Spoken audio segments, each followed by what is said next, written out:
Hello, everybody. My name is Phil, and I'm indeed here. And today we have a wonderful special guest, Mr. Austin. Austin, how you doing today? Hi, Phil. I'm doing great. I'm doing good. Why don't you go ahead and tell everybody on the channel a little bit more about yourself and what it is that you do on your channel, which I'm very excited. I saw the Crisis Core video. I loved it. It was really good. Your content's really fantastic, so. Right. I mostly do port reviews and comprehensive encompassing every version of a game that I can at least scour and find, and it's not just like as I titled the videos, which version you should play, but it also is more so the history and legacy of those games themselves, how they've been treated, and what is archived about their development and what goes between each version. So it's not just which version to play right now, it's also educational videos on those games and as topics and what they are all about. It's so cool because it feels like you carved out a niche that has been absolutely needed to be filled for so long. Yeah, that's exactly why it started. Yeah, because you see like so many people do like the whole Digital Foundry like esque things where it's like, okay, let's do the port reviews and see which is the best version. But it's like when I watch your videos, I learn something more about like the actual development time and the differences between each of the versions, and it's really fucking rad. I think my favorite so far was probably like the Trail to Zero stuff, which I'm really excited for you to finally hop into. By the way, this is really bad coming off of I literally, Austin, just as I've been talking to you throughout the day, have been playing Cold Steel 4 on and off and just beat it. So probably not the best position for talk about Crisis Core, but I do want to hop right back into it because I'm streaming it right now. And I've gotten finally to the section where I got my hands on the Buster Sword. I feel like I've unlocked pretty much all of the gameplay mechanics that I'm going to be getting, so I figured that was a good position for me to actually turn around and do a video like this. Right. That's what it... Yeah, we'll go more into that later, but that's what it feels like about the time you get the Buster Sword. Oh, yeah. So for this video, we're just going to basically doing our thoughts, our general thoughts and feelings on the game. You know, it's sort of like a traditional review like we did with the God of War video. But I wanted to bring a guest along who is just as big of a fan of Final Fantasy VII as I am, and probably knows a hell of a lot more about Crisis Core now after that video. So yeah, is this what... I want to know, was this like your first time with Crisis Core as a whole, or was it something you had to come back and revisit? No, the only experience I had with Crisis Core beforehand was in an earlier video I did. Well, you know, before 7 Remake came out and before we knew it wasn't a remake, I was prepping for that, and what I ended up doing was, instead of a video about 7 Remake to 7, was just covering Wall Market, and for that, and part of that chapter was looking back at the park in Crisis Core and how it handled it. So that single cutscene between Aerith and Zack in the park is about my only exposure prior to last year. Really? Wow. Okay.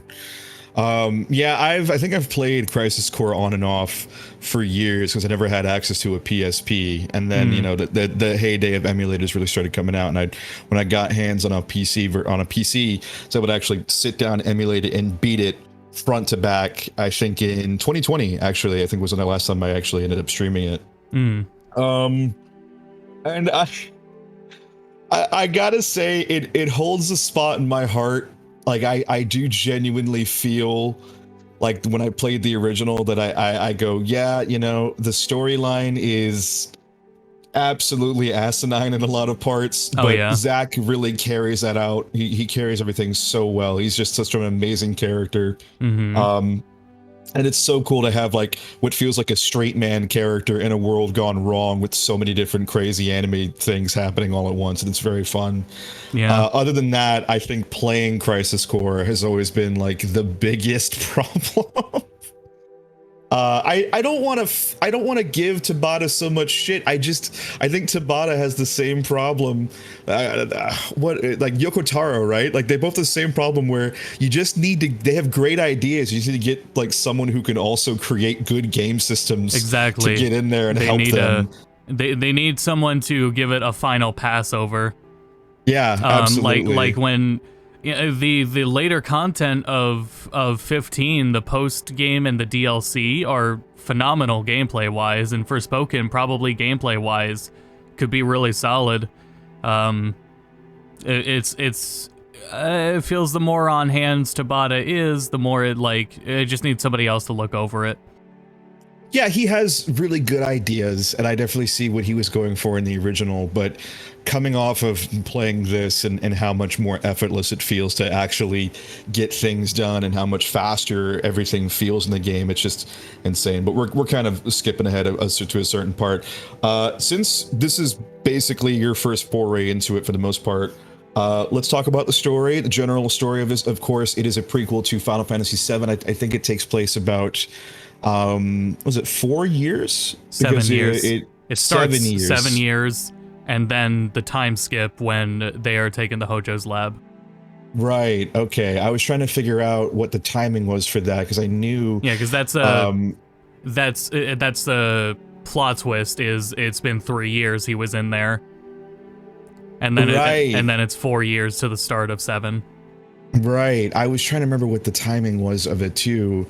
Because it's not made very clear, even like how the passage of time isn't made super clear until it feels like you get to the Nibelheim incident. Yeah. Because I think there's like a small blurb that when Zack finally becomes first class, of like, oh yeah, it's been a couple of months since then. Oh yeah, because the keeps going through. Because the Wutai War just kind of happens, and then it's like, hey Angeal, it's been a while, a few months.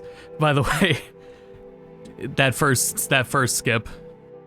The idea that like something as large and as ridiculous as the Wutai War gets handled in what is effectively like not a crazy mission at all. It's the introductory mission of the entire game. Yeah. And it's the end of the entire war is a little much for me. I feel like they definitely need to go a little bit more grandiose with it, especially considering the fact that like the Wutai War is like such a much bigger element in the new remake storyline, but it is what it is, you know? You feel that because it's the way they pace it is still as like a handheld game.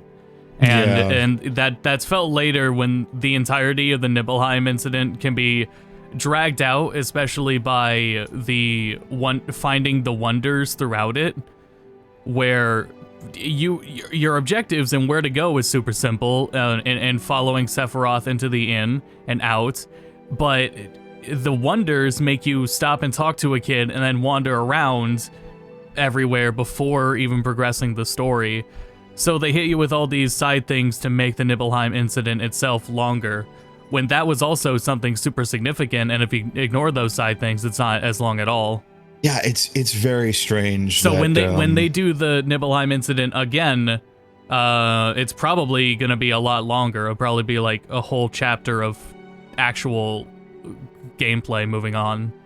Yeah, I think we might actually get some. I think it would make a lot of sense that going into Rebirth that we end up playing that section as Cloud, and then you can actually accept some side missions outside of the area. That'll probably be like the introductory sequence. Maybe in my mind, that small bit that we see in the trailer for Rebirth, where it's Cloud and Sephiroth walking along, that could be just a side mission that they take along, just as something to do.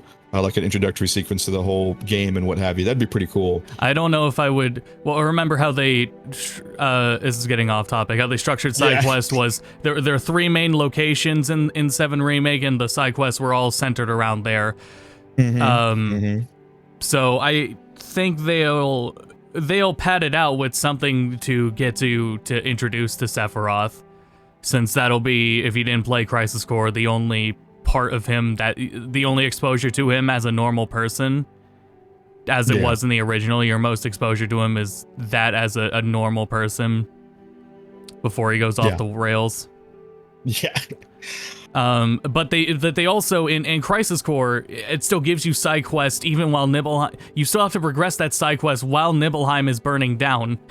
So Okay, they I see. The thing is, I haven't gotten to that part again. So there's a couple. You've actually beaten the game. yeah. I've beaten the game like 2 or 3 times at this point on the original, but it's taken a little while. I'm currently going through it again. I'm streaming it at the moment.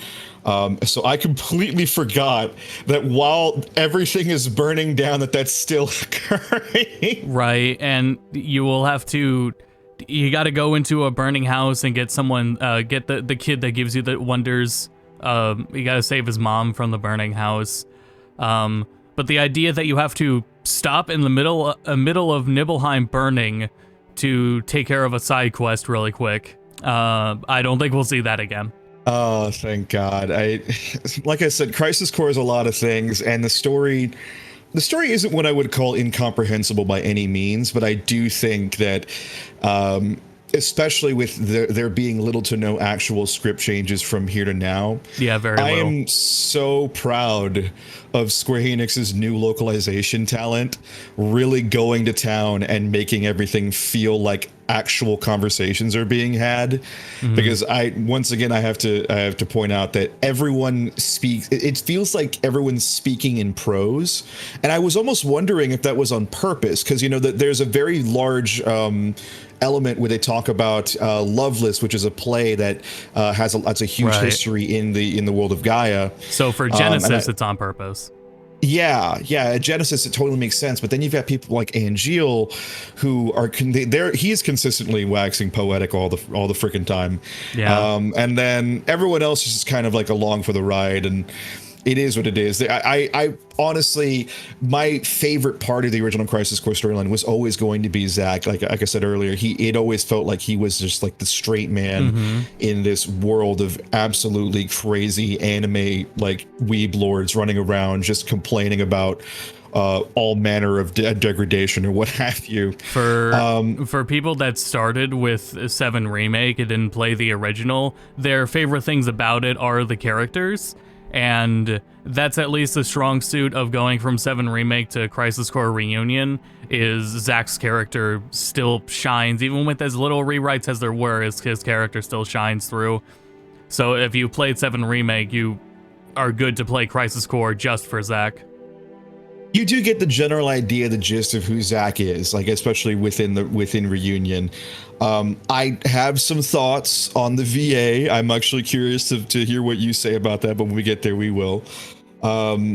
Ultimately, I don't necessarily. We've been kind of spoiling certain elements in the storyline, but that's also because it's like Crisis Core. Like I said, it's not hard to follow. It's not incomprehensible, but it goes to so many different places so fast, and the pacing feels so awkwardly off because it is at its core a mobile game. It's hard to kind of sit there and really like judge the story on its own merits, especially considering that it feels like for the longest time a large portion of it never really actually mattered. You could argue before Remake was a thing, everything pre-Nibelheim incident was almost entirely unnecessary. You would basically, it's really only there to build Zack up and understand who Zack is as a character, and then all of the other, the dressing around it, the Genesis, the copies, the introduction of the Angeal clones, the Genesis clones, and all of that, MacGuffins being thrown into the mix.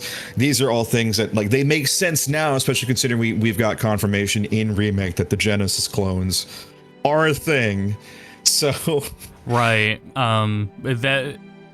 Weiss is something later, though. Still there. And then Angeal-wise, unsure, but I mean with Genesis, yeah. And then I think it builds if you haven't played the original, I started thinking like, you didn't spend 30 hours to get to the plot twist about Zack and Cloud, but you are still playing the original Nibelheim incident. And I was thinking if it's necessary to, if it's as necessary to go through the original, if you do go from 7 Remake to Crisis Core Reunion, is it that huge of a deal that you're skipping over the original game? And just spoiling the biggest plot twist of the original game. I think that the plot twist would be something that's necessary. I think 7 Remake did absolutely spoil it, but I think that just because of the fact that the plot twist is something that is like so integral to the original storyline and is still integral to Remake's new storyline. It's still part of it. We can still see that's going to be a huge part of it, is that Cloud is not who he says who he is. I still suggest that people who want to get into it find the time somewhere to go ahead and play the original. The original's so easy. You can basically just kind of mash attack through everything. So you're fine. It's not going to take you very long. But I think what Crisis Core Reunion represents is such an interesting thing, because it's this really just completely crazy batshit story that's supposed to also serve as like it really is the only reason it exists is so that people at the end of Final Fantasy VII Remake who are going, who the hell is that, can actually have an answer to their question. And I'm happy that it exists in this way, and I'm also happy that it exists in a way that I can go back to it and play it and not feel like terrible about wanting to go back and replay it. I think I always was just, it was difficult for me to sit there and pick up Crisis Core without emulating it, because there's no fast forward option. And the combat in that game is so much more slower, so much more methodical, that all of the elements that I would appreciate about it just kind of fall to the wayside, because I'm taking most of my time like speed running through missions and just trying to get, items done, so I'm not dying to story bosses. But while we're here, we might as well switch over to the gameplay section. Probably the biggest change for Crisis Core right out of the gate, and the major thing that keeps me coming back to it and makes me very happy to play it, is the reworked gameplay. How do you feel about it so far? Yeah, it's since I didn't play the original outside of last year, it felt like it was inoffensive, and I still had to play a huge chunk of the original game. I ended up playing more of the original game than I thought I was going to. And the biggest sticking point was still just the DMW pausing gameplay. And that's the hugest thing for me. Yeah. So going into, I think if I had picked it up back in the day when I was young and tried to play Crisis Core, I wouldn't have made it because of that. But playing a Reunion where it's the DMW is to the side and is not nearly as intrusive or invasive, it's pretty phenomenal. I think it's. I think to say it was influenced that much by 7 Remake isn't giving it enough credit to where it was originally. Because the most influence just is the animations for combat. But the gameplay itself, and it builds on itself more than it takes influence, but the way it builds on itself is really interesting, and like we were implying, I think it'll have good implications as to where they might go with Rebirth, because 7 Remake's gameplay was already phenomenal, and now they have some extra things to throw in there. I think I could imagine there being I think Zack could have playable segments in Rebirth, and I think if he does, the DMW will come back. That's going to be like a crazy concept to think about, that all of his limit breaks are built around the DMW. It would make sense. It'd be really cool to actually see that. And now that we actually have like a tangible working version of that going on, I can definitely see that happening. This is pretty much the biggest thing for me to go, where I could turn around and finally tell people to sit down and actually engage with the craziness that is Crisis Core, is because they were able to create a combat system that, like you said, doesn't really ape off of Remake in any way. It feels very much like its own thing. I think a lot of people are going to try to go to like the easy route and be like, oh, well, I mean, it's an action RPG like Remake was, so it's pretty much exactly the Remake system, which it's not. It doesn't even get that case of like where people write off all the time that 7 Remake and like 15 or even 16, people that don't know anything about what they're looking at, it all is the same kind of action RPG. When people describe Crisis Core Reunion, it will start with, it's like 7 Remake except better, or it's like 7 Remake but it has more. which still isn't accurate, but it gives an idea of the interpretation by people, and what it adds to it.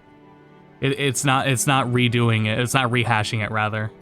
No, it's like its own entity. It actually feels far more in line with like a traditional action RPG, whereas Final Fantasy VII Remake, it was an amazing combination of the traditional ATB elements of yore with the more action-centric gameplay of traditional video games nowadays. And this one is just a far more like exceedingly like faster, amazing balls to the wall pacing gameplay. Like all the missions that used to take like 5, 6, 7 minutes just from like running from point A to point B, and then even doing the combat now are it's like I can do all the side missions in one go within like a 10-minute span, and it feels really good, especially considering that they did not change the side mission structure from there being just like you're just going in and killing things. It's like, or find X amount of heroes and find that.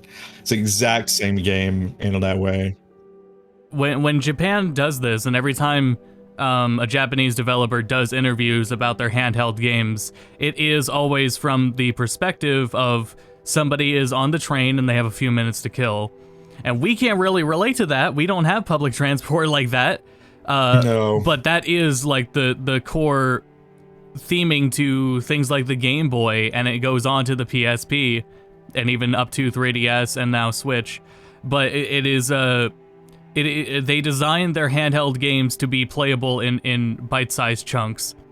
So it is, the missions are designed just to be something you do while on the train. Yeah, absolutely. And they kept that entirely. They did, and it feels good that like it used to be. I mean, they're still pretty grindy. There's still quite a few of these side missions to complete. Oh yeah, there's so many. I would even argue that like it gets to a point where you kind of need to do the side missions because some of the story bosses can sometimes just like the difficulty curve can just be really strange right before you get the Buster Sword. The Angeal boss, I think, is a really good example of like a weird difficulty curve that comes out of nowhere in the original. That's where they because and that's an interesting point I had to look into, was how that you need Dispel for that fight. You need Dispel. And to get Dispel in the original, you had to do a little bit of exploring in that hot spring just before it, in that chapter, earlier in that chapter.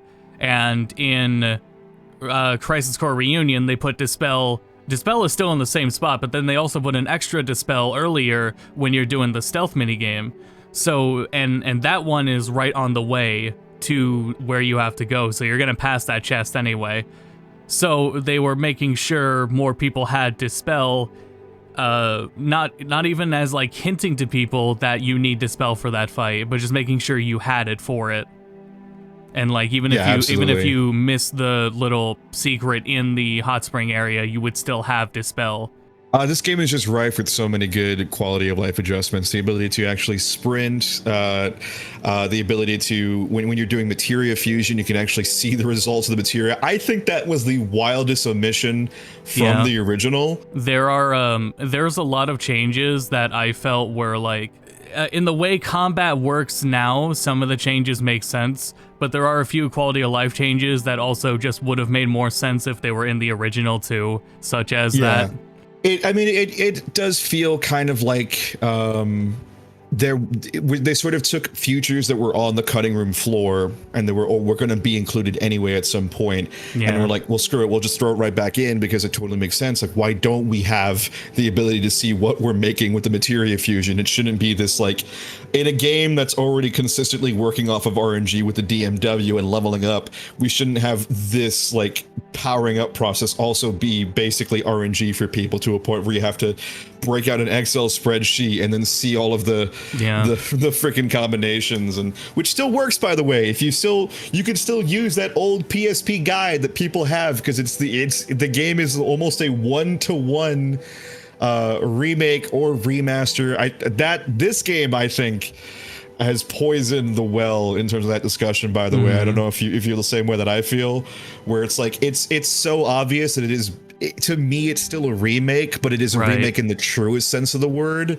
Because To- calling it a remaster, I don't think is enough. You know. For the developers, as Nomura talked about in an interview, they didn't know what it was, but they didn't bother getting hung up on what it was. They just kind of Right. rolled with it. But he did say that in Nomura's personal view, because it is using the original, or because they've rewritten so much code and data, that it is more towards a remake, except for like the largest thing taken from the original in terms of code is the animations. But the Square PR obviously disagrees, because everywhere for Square's press and marketing is said remaster. That's because I think a lot of people, they come back to the idea where they're just like, oh, it's a remaster, because they always say that. That's what they always fall back on. Right. Because you also don't want to mislabel it as remake when there's another game that you're expected to play called Remake that is not a remake. Yeah, I think that makes more sense when you put it like that, where it's like the language behind it is more so to separate Crisis Core, because if they just say Crisis Core Remake, now it's definitely going to be, even though it is basically confirmed that you do need to play this game, and this game is very closely tied to the new remake storyline, far more than it ever has been before. I think it makes sense now when you bring it up like that. But yeah, it's the prettiest goddamn remaster I've seen in a long time, though. I think, moving right along to some graphics and sound, as it were. I don't even think they lifted like all the assets from Remake. Right, because all Remake was Midgar. Yeah, I guess there's a lot of the sections that you can see in the missions too, that it's entirely new assets, entirely new things made, and they all look really fantastic. I think those things that I think they put a lot of time into that. This remaster was developed by Tosei, but Square threw them all the assets, and I have a good feeling that these assets were made along the way for Rebirth and the third game in that trilogy. So I think the idea is, like, if they're putting all these time into these assets, this is getting a little more mileage out of all those assets they are now making for the three main games. Right, and I think it also makes sense to think that somewhere along the way, when they were making Final Fantasy VII Remake, and they were, coming to the realization that, oh, if we're going to include Zack as being a huge part of the game now, people are not going to know who he is. We got to start thinking about like what we're going to do for Crisis Core and all that stuff. I do think that there's a bit more predetermination behind it than I think some people gave SquareEnix credit for. Yeah, because it did kind of feel like Crisis Core kind of came out of nowhere. But we talked about it at the end of when we 2 years ago, when we were like, well, people are going to have to go play Crisis Core, so the biggest thing would, they need to be a remaster, and it'd be perfect on the Switch. And of course, here we are. And I think you did you play the Switch version? I think the Switch version was in the video, but I don't know if it was. How do you feel about like it with the handheld and everything? Does it feel good as a Switch game too? Or well, I felt, see, this is where I was getting mixed things about it. Was I felt like there was frame pacing issues, but I felt like there were frame pacing issues on all platforms, including on PC locked at 30. And then I checked if there was, and there wasn't on PC.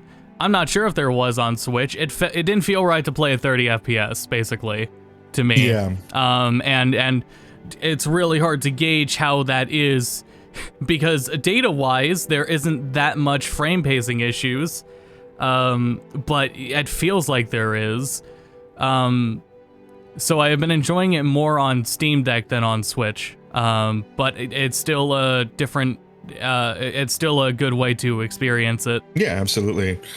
I do want to ask your opinion on this though, because I think going back, since you've got like I've played the original before, the character models look great in Reunion, but I think that they lost something. I think that there's a bit of stylistic choices that they lost where in the original you can absolutely tell during the more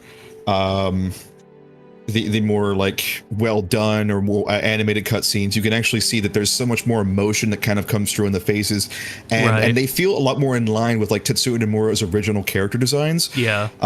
Like a little bit more anime, and of course for this one, because they wanted to have more to do with the remake trilogy, which is a lot more realistic by comparison.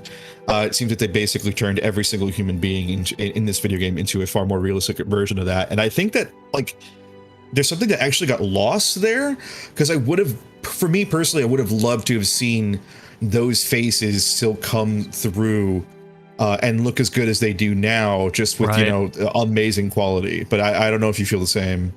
It definitely, the original still holds like its own art style, and that it feels like the tier of animation of like most of the higher quality Kingdom Hearts 2 scenes, and how they have those facial expressions, and not like hardware morph faces, because that's a Valve thing, but they expressively animate those characters because of in a way that suits them, and that's more of something they had to do and engineer themselves.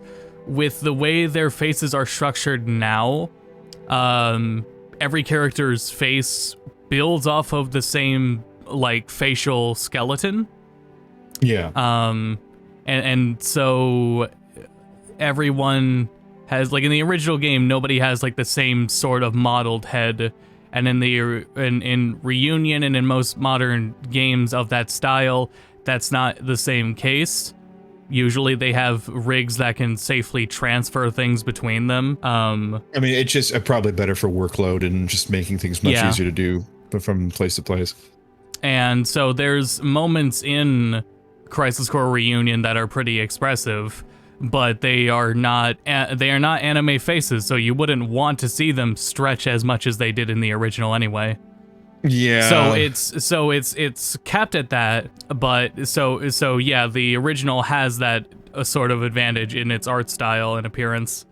I do still want them to, because obviously with 16 and Remake as a trilogy coming out, and we can see that both the art styles are very much leaning more so on like heavier kind of realistic anime looking designs. I do kind of, a part of me wants to hear, just as an aside, like there's going to be I think there's a lot of rumblings of the Final Fantasy IX remake being a thing. I just want them to keep the art style. I want them to keep like the more anime, more chibi like art style. I think it would make my heart sing far more than seeing Zidane fully realized in like just full 3D man face. It'd be so freaking weird. I think it will, because since for 9 that remake is going to accompany a show, and that show is going to be targeting kids, so it'll probably still keep it'll probably be the between 9 and Crystal Chronicles, and I'm blanking on other games in that dimension, but they have a similar shared art style, so it'll really be the first time seeing that art style in like real HD. So it's more or less exciting, since Crystal Chronicles HD was just really that, but up-res and ambient occlusion thrown on. That's all I really need. Just throw some mail in there. You're good to go. Going back to Crisis Core, I wanted to get your thoughts on the new or the rework soundtrack, because for me, I think it's Takahiro Ishimoto is the guy who was the original composer for Crisis Core. Yeah. And I love his work. I think he's a fantastic composer, and Crisis Core's OST is one of the most emotive and most craziest I've heard in a long time. I kind of feel like he shouldn't have touched it, or at the very least, I wish that there was an option to play the originals, because it feels like someone went through and cleaned up the more rougher sounding versions of it that was done artistically and not not through like the limitations of the PSP. A lot of these songs and like even the sound design sounds much more cleaner and much more high def, but it loses something in that. There's like a rawness that's like gone, especially in a lot of the combat track. I think is a really good example of like one that just doesn't have that same raw power behind it. It just kind of it sounds okay. It doesn't sound anywhere near as like driving as the original. Yeah, it can be subjective. And something that's made me think about that isn't this game, but Street Fighter 6, where the quality and how clean the music is also has to complement the quality of sound effects, which in Reunion all the sound effects are redone and cleaned up. And I think that's also where the decision comes in to not have the cleaner sound effects with the artistically not as clean music. I think that's where the decision comes from, but the execution of it is still subjective. And I prefer the clean sound, so but I understand that's because the audio in the PSP version is still fine. So yeah, it is subjective in which you would prefer. Okay, yeah, I feel that. It's just that like I remember beating Blackbird, which is like one of my favorite songs in the entire OST, which is the Genesis fight. It's either Beating Black Wings or Beating Black Bird, something like that. It's like got such a raw intensity behind it, and it feels like it's sort of like muted this time around. And I was like, I love.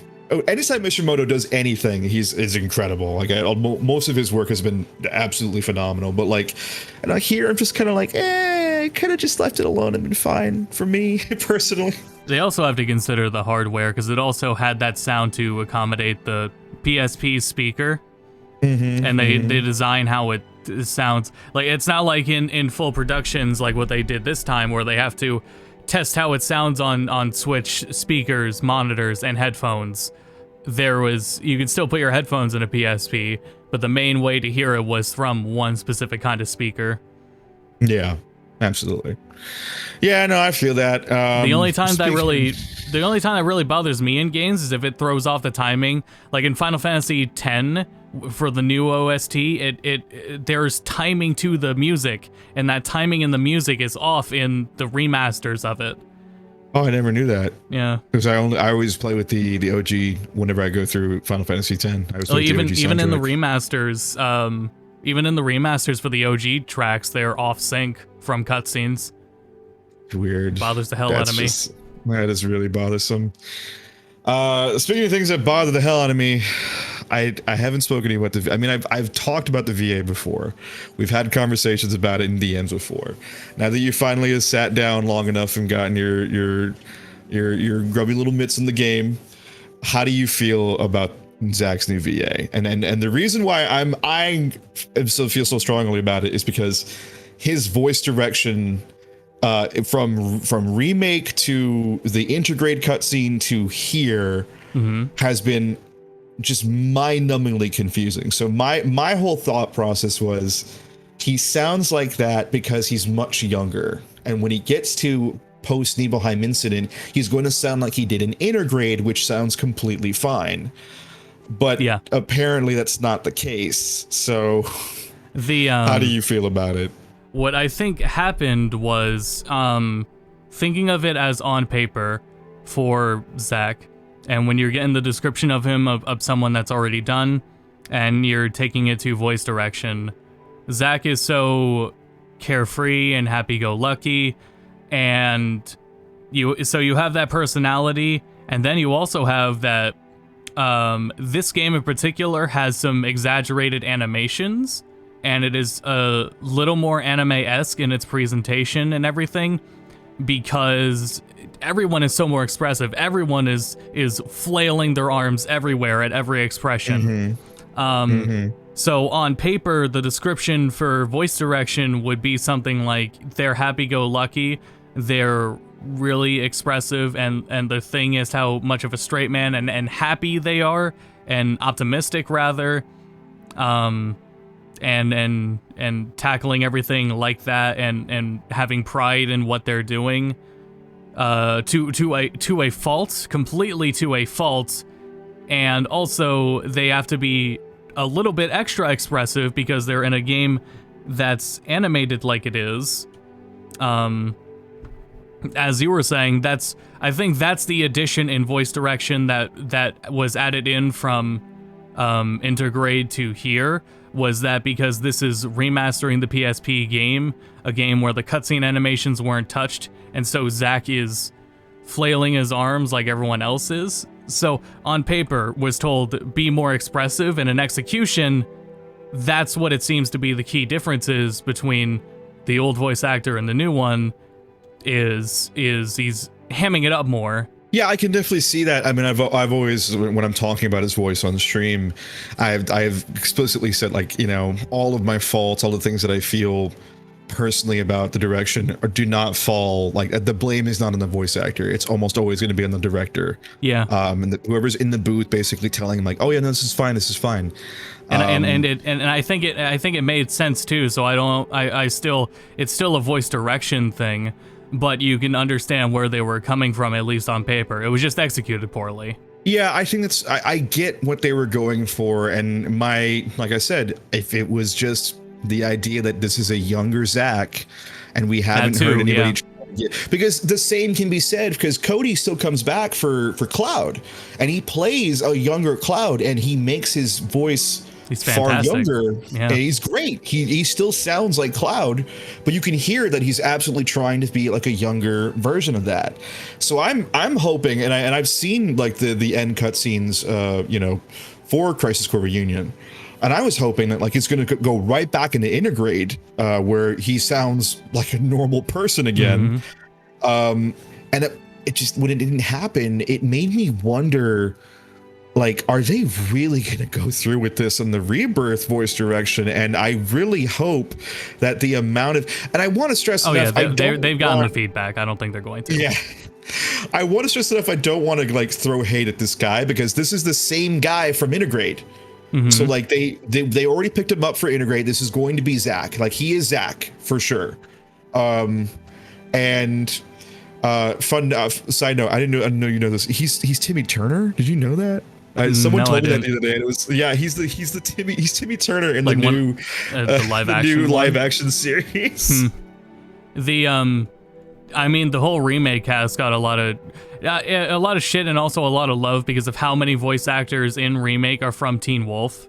Yeah, they do a phenomenal job, though. They do a great job. The thing is where I can understand for some fans of the original too that Zack didn't really need recasting. Everybody else needed recasting because their personalities that they were cast for originally are different than how they were in the original game. Cloud is portrayed very differently in 7 than he is in Advent Children. And that's part of why they were recast, was to have these actors more fitting of their original interpretations. Even for Cloud, where most of the game he's not the struggling Shinra. But Zack, on the other hand, started where he was, and how he was pitched to voice actors is exactly the same than how he was originally pitched to them. Yeah.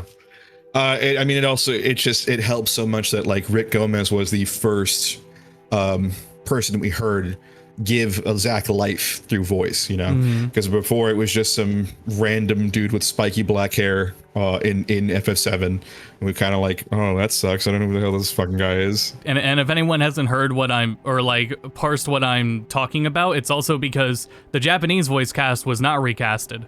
It was only it's only the English cast that was recasted. Did it come back and re-record it or no? For Japanese, yes, because they specifically the reason they all re-recorded was for 100% of the dialogue being re-recorded. Because of all the side and small dialogue. So those voice actors returned. I think the only standout was Gak, who didn't need to come back because Genesis doesn't have any small unvoiced dialogue in the original. Right. They were talking about that when they first announced Crisis Core Reunion. It is very strange. It makes more sense, like for the the North American and the Western side of it, to have everyone be re-recorded. Because if you don't, you end up with the situation like in Final Fantasy 15. You can hear the difference when they recorded later. Yes. There's moments where Gladio had like a cold in the DLC. And you can hear it. It's so annoying. And then there's and then you don't want to mix the casting because of Tales of Vesperia, which was a terrible idea, and still was a terrible idea, to just keep the original voiceover and then re-record with a new actor over them. What a fucking shit deal. Like, that's such a shit take move. I don't understand why they did it to this day. It's so jarring. It makes playing that game feel so weird. And it's frustrating because of how good it is. So, it wasn't even of like a voice quality thing. It really was just to make sure that they were consistent in delivery. Yeah, absolutely. And I would even argue that, like, I don't think that that Zach is the only person who suffered from the cast change. I go back and I liked Angeal's OG voice actor. I think Genesis' new voice actor is the only one that I can hear and I go, he sounds pretty similar and he sounds pretty good. Like, I'd like Genesis' voice actor. He it's hard to not, to screw that up, because he is a very like theatrical character already. Mm-hmm. I prefer all the new casting. Zach's is the only questionable one, but I definitely prefer everyone's new casting. I think it's, like I said, it's less about, I think the casting is fine for Zach. I think it's just that what they had him do with the voice, with the more nasally direction of the voice, was just so the sonic direction unnecessary. Yeah, like it didn't make any sense. Like, because like Rick he fucking knocked out of the fucking park. And when I think about Zach, I think about that guy. He really made a really good impression. Like, it's less about like, honestly, I think when I heard Cody's voice in fucking FF7 Remake, I was like, Steve, I feel really bad for this guy, but this kid's killing it, man. He sounds really good. Everyone here sounds like they were made for these characters. It's incredible. They emote really well, and when they need to scream, they can scream. Which was the other thing I liked in Reunion, is when Zach does have to deliver, not in like a screaming at someone, but just a screaming in general. He handles it fine. Yeah, no, there's moments where I can turn around and I go, okay, that sounded okay. Yeah, that sounded fine. And like, there's moments where you go through the game and you're like, okay, that's fine. But like, then there's the iconic line of, that's not even funny, man. And you could absolutely, the moment that he says it in Reunion, it's like my brain idolizes this like nerdy version of Zach pushing up his glasses into his nose as he's saying that, right? Because of how nasally the freaking voice direction is there, and I'm like, oh god, right? Why? But yeah, I think overall, I walked away from playing this Crisis Core Reunion really happy with a lot of the changes, at least in terms of the gameplay, because I can finally sit there and be like, everybody sit down, play this game. Oh yeah. Experience this storyline, get invested within the Final Fantasy VII universe. And again, you also have to like, there's a lot of people who are going to sit there and because of how batshit crazy and asinine a lot of the story is, there are several crazy moments that happen in Crisis Core, and I always turn around and go, guys, it's the same. It's how I felt with Remake. I get it. I was mad when I played Remake. I got some time to sleep on it. I'm fully on board now. I don't care anymore. Right. I'm on board for the ride. I'd rather be more excited about the craziness that's going to happen. That is now confirmed at this point that they're going to be doing like crazy, never before seen stuff within the Final Fantasy VII mythos. And now that they're going to be pulling from every single bit of the anthology series is really, really exciting. And from how Remake seems to have been dealing with it, they absolutely are knocking out of the park with the inclusion within Remake. And I think it's just that because Crisis Core is quite literally a one-to-one remake in a lot of ways, including the fact that the localization is all the way from before, when SquareEnix really started to like give a shit about localization. Right.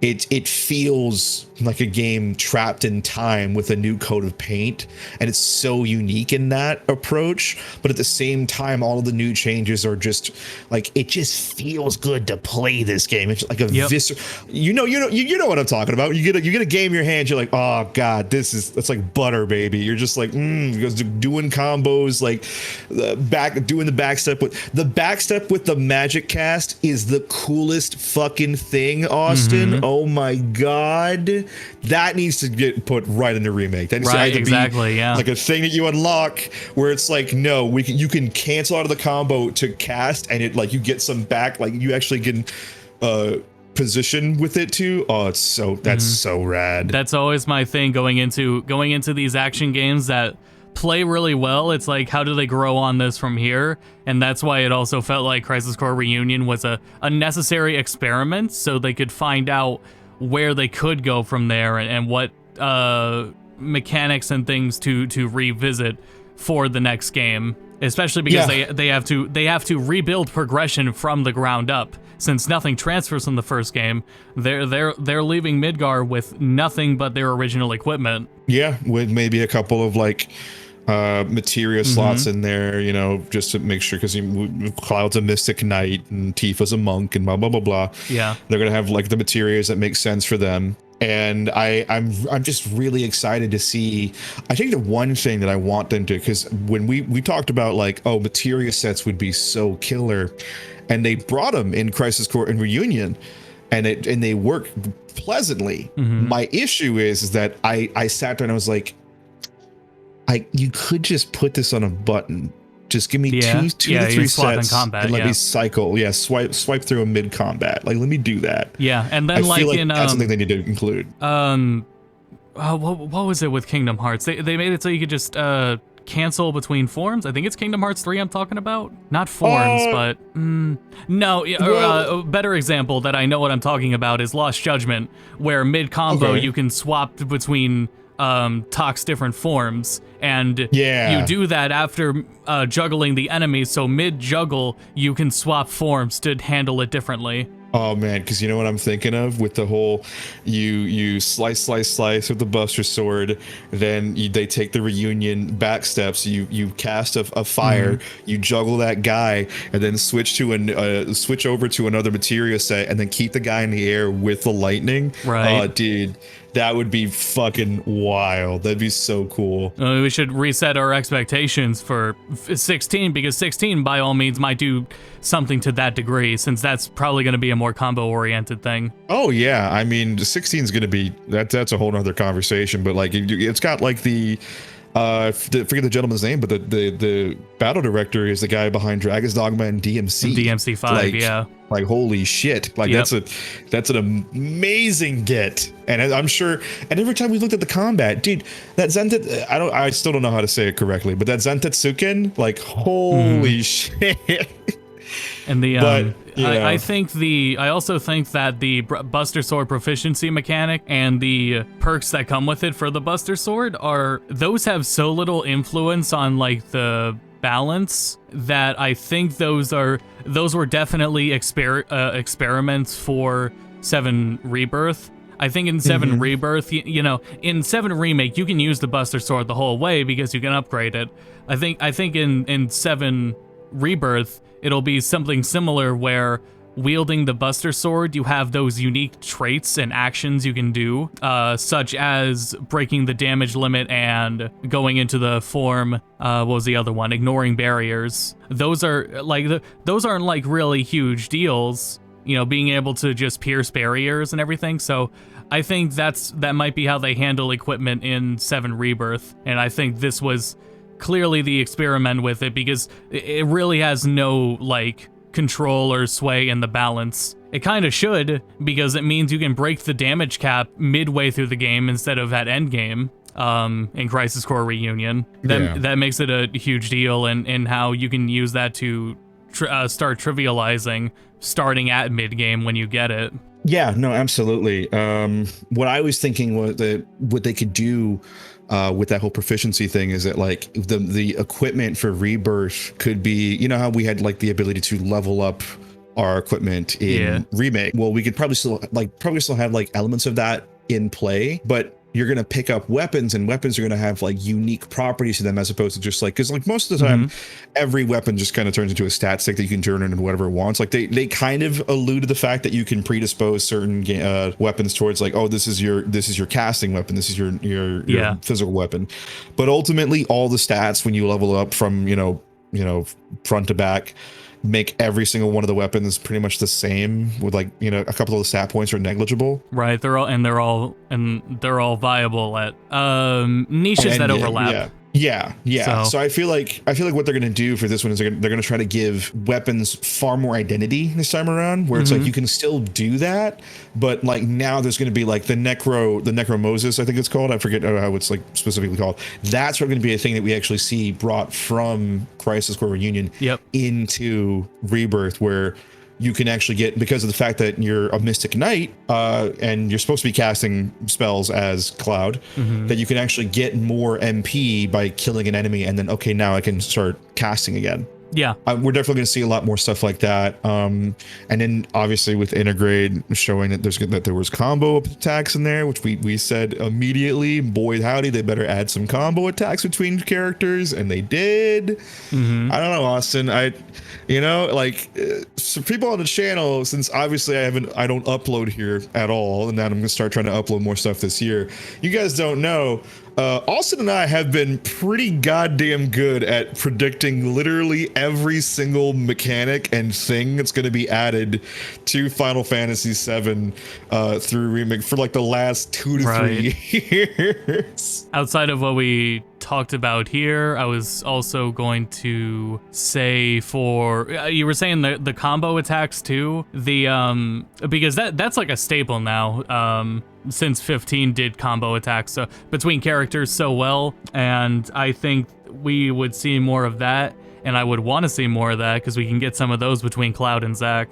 Oh man, I think starting there also, I think Zack is going to meet up with the party at some point. Well, here's what I'm thinking, and here's my, I guess this is the part, by the way, guys, is a portion of the video where we're going to be talking about things we were expecting in Rebirth from Reunion. But like, here's what I'm thinking, because so while everyone else is like traipsing about Gaia and going and doing their thing, Zack is going to be in Midgar and instead going to link up with Avalanche like he was originally supposed to, and your teammates are probably going to be, you know, Biggs and Wedge for a little bit. And you're going to be doing stuff with them, and they might be playable. That might be pretty cool. Or unplayable. He's the only playable guy, and then he does combo attacks, because we had the precedent for that with Yuffie. So I think that might be a thing where he's going to be running around trying to find out where Aerith is, and then when he learns about it, like the back and forth is going to be that he's going to basically, I think Zack's going to be one of those like you just missed him kind of people, like kind of characters. Maybe, where it's like kind of I'm constantly like running behind them from place to place. Right, like the only thing would be, well, no, the Turks left Midgar. The Turks are gonna, the next time we see the Turks is gonna be in the cave. Yeah, but not all of them. I mean, no, because they were all there, because I remember saying that literally all of them showed up at the cave. So. If Song knew that Zack was alive and he could take him to Aerith, he probably would. So there would be a plot thing there that the Turks probably, either the Turks know he's here or they don't. Because if they did, they would take him to Aerith. Yeah, I mean, that's the whole other thing, is that I think the idea of Zack even being alive is going to be it's not just like a big, like, oh, to us, it's to them. Everyone at Shinra is going to be like, what the hell? What are you talking about? This guy was gunned down, we thought, you know? So like when he shows up in Midgar, traipsing about, probably doing, you know, Zack shit, everyone's gonna be like, hey, Zack, what the fuck? Right. So there's a whole lot of stuff that the Rebirth can go to. And you know what? The biggest thing that Rebirth can do, or rather the biggest thing that SquareEnix can do, if they have the audacity and the ability, they turned around and said that this game's coming out this year, Austin. If they release 2 major profile Final Fantasy games in 1 year, we're not gonna get part 3 for at least 3 to 4 more years. Right. Like the monkey paw's just gonna fucking curl, and we're like, yeah, we got 16 and Rebirth. Oh no, pandemic is coming again. Better hope 17. Better hope 17's not an MMO. Oh, Jesus Christ. The other thing that's so far gone because of how Crisis Core is, but we were talking about Biggs and Wedge. Jesse's probably also still alive in this timeline. Yeah, I think it's pretty much confirmed that Jesse is probably going to be around. And or at the Gold Saucer. I was going to say we may end up seeing Jesse at the Gold Saucer instead of like her being at Midgar. Yep. So that's why I was like, I'm thinking like, and for capping this, they did say in their New Year's thing, I think it was Katase, that they are looking forward to people's reactions to more recreated scenes, and it's even if they remix them a little bit, because it's still a shame that we didn't get to see as many moments at the end of the Midgar segment recreated, but seeing things go from there, especially because for Rebirth, they're landlocked. They don't have anywhere to deviate from, not unless they get air transport right away, but they have nowhere to go besides Calm, Midgarsimer, the Cave, Alta Junon, and to Costa del Sol. They have nowhere on that whole continent to deviate to. Well, yeah, I mean, they're also going to be, they go to Costa, not Costa del Sol, they go to, why am I blanking on the name of the casino? No, like Gold Saucer. Gold Saucer, thank you. Right, that's after Costa del Sol, yeah. Is it after Costa del Sol? Yep, absolutely. Because I thought, Nope, it is Calm, Chocobo Farm, Midgar, Solum, the Cave, Junon, and Fort Condor. If you do that, maybe that's what you were thinking of. Yeah, Fort Condor, yeah, because they get the rover at Gold Saucer, and that's where the mining town is. That's on another continent.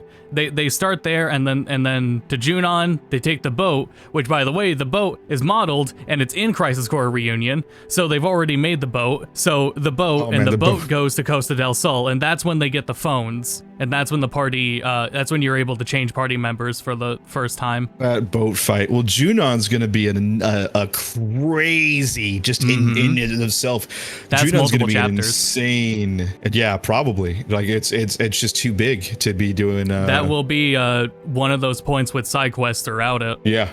We better see and the dolphin town back. Underneath. We better see the dolphin back. I want to see the dolphin back. Well, because I mean, they had the other person who was like, they were like an Avalanche supporter, you know, and it's like, oh man, there's a whole lot here that you can do.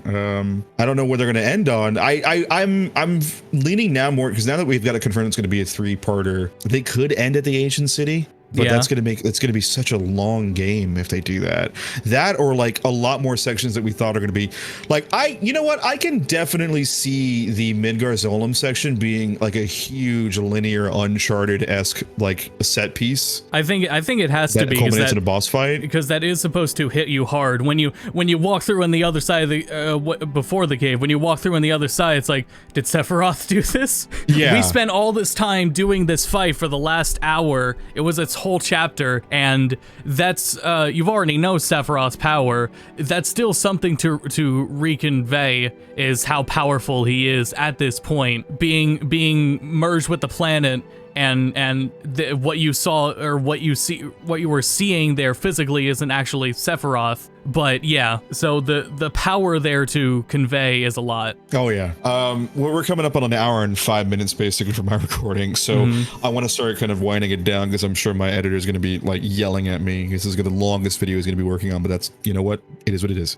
Just so closing remarks on Crisis Core. For me personally, I think that this is absolutely the quintessential way to play Crisis Core. If you are not a fan of the original, have no idea like anything that's going on, and we're just as confused as most people were seeing that black spiky haired dude as everyone else was, please do yourself a favor, go ahead and play Crisis Core Reunion. It's definitely a fantastic game to play, and even though it's not my favorite storyline, and even though it's not my favorite voice actor for Zack, I still think he does a well enough job to where you like it still feels like Zack through and through. You get the idea of who he is, and you still really do appreciate him as a character. And also, if you're worried about that, I'm sure there's going to be several modders already working on like doing a whole Rick Gomez transplant. Oh yeah, there is. So Just get it on PC and wait for that. You know what I mean? Yeah.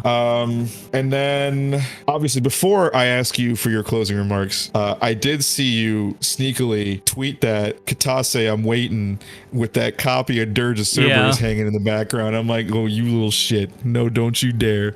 But because the more and more I think about it, the more I'm like, they're going to need to do a Dirge remake before 3. They're going to need to do it. I was thinking like I mean, this is my first thought of it was seeing a trailer for it, a build up to the you already know it's Final Fantasy, and you already know it's Final Fantasy 7 and Square Enix logo, and then it's Platinum Games logo. Oh, ooh, but okay. I mean, but the 16 development team is so confident, I don't think they really need to call in Platinum. I think it could just be Square Enix and Creative Division 3, and I think that would be just as exciting. I mean, they make some relatively decent shooter games occasionally. I mean, there is a team running around making Gunslinger Stratos. You know what I mean? Like they have people who can do it. It's just, I think now that everyone's got more, they're probably lean a lot more heavily into the action RPG elements for Dirge, which if they're smart,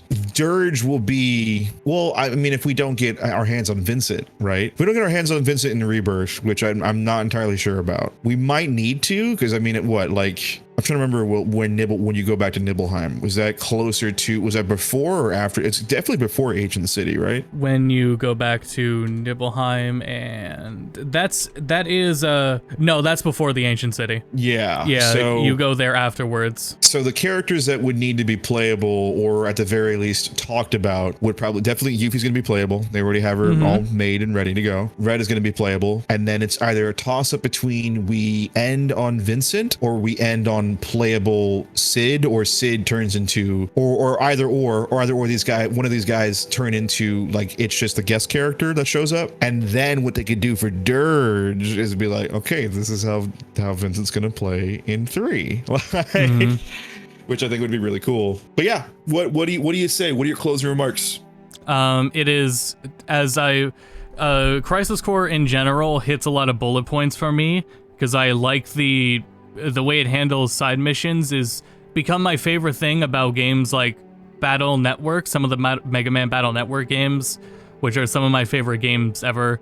And in Final Fantasy 12, you have this guild, the Hunters Guild, where all you do is clan marks and hunts, and it's in a similar vein of this sort of content you do that in JRPGs that isn't necessarily, I mean, it practically is just grinding, but there's storylines throughout the side missions, and that whole element is one of my favorite things in some games. And it hits that mark, and I recommend the game easily to anyone that's played 7 Remake, and I have been recommending it to people mostly on the basis of the gameplay is extremely tolerable, but also Zack's character. Zack's character is by far worth playing through, and it's not any sort of slog or struggle to play, because the combat is so satisfying, it's so engaging. And before, where it was controversial, or not controversial, but it's debatable how it feels. It's like you could play for Zack, but you'd have to go through this. The game is inaccessible in itself because it's stuck on the PSP, and you got to go through this combat system. And like we were saying, it's not even a case of if you didn't like the original, you wouldn't like this. There's very much a chance if you didn't like the original for its gameplay, you would love this version instead. They really nailed it out of the park. I think it's another example of Final Fantasy has been on a comeback for several years now, and it is for the last decade now, and it's really not lost in where it was held up at from before. Final Fantasy games like these, like Reunion, are so solid. Yeah, absolutely, 100% agreed. Austin, where can they find you?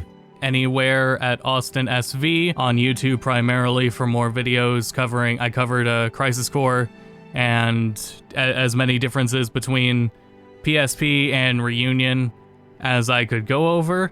and anywhere from social media to Twitch on Go to Bedcast. Oh, right. And Go to Bedcast is also where he does if he's not streaming, recording for his stuff, he's doing streaming Go to Bedcast with our buddies over there. I'm gonna start I'm starting tomorrow another Final Fantasy VII playthrough. Tomorrow for people, whenever this video goes up, would be the 4th. So you'll probably be finding him like, yeah, well, today it's the 4th. I'm sorry. Yeah. It'll be the 5th that he's starting it. So this will probably be uploaded, I don't know, sometime next week. So you guys can probably catch the next stream that he's on. So right, there'll be VODs already up. Yeah. Once again, Alston, thank you so much for coming out. I appreciate you. It's always fun just talking about one of the best friggin' video games of all time. And then I definitely think that Austin's want to bring Austin back on the channel for more Final Fantasy discussion, because 16 is coming out. He and I are also, I think he'd agree when I say he and I are pretty big Yoshi P simps. Right. I love that man. So definitely excited for 16. Definitely excited to see what that's going to be all about. And then I'm going to bully this man. I know he's a very busy content creator. I'm going to bully this man to play Trails and get him in it, because when I do the deep dive discussion, I want him there. Oh yeah, I'm gonna keep playing in the time I do have still. Yeah.